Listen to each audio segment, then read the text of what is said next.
Episode 2, Ang Hinihinging Kapalit. Matagal nang tagapangalaga ng dormitoryo si Mang Estor.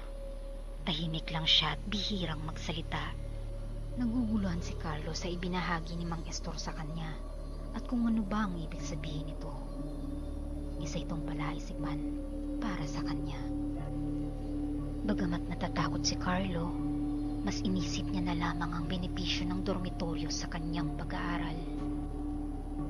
Ngunit ng gabi ngayon sa pagtulog niya, muling lumitaw sa panaginip ang imahe ng isang babae.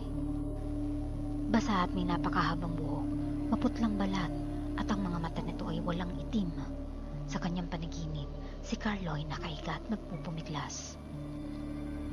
Habang ang babaeng estudyante naman ay nakadagan sa kanya at ang mga mukha nila ay magkalapit ng husto, pilit ginagalaw ni Carlo ang kanyang katawan pero siya ay mistulang paralisado.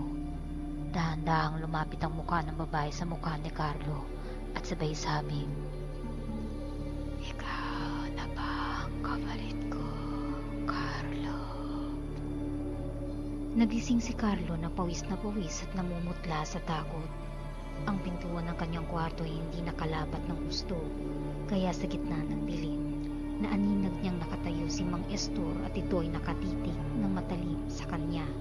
Sabay sabing, "Carlo, nakapili na siya."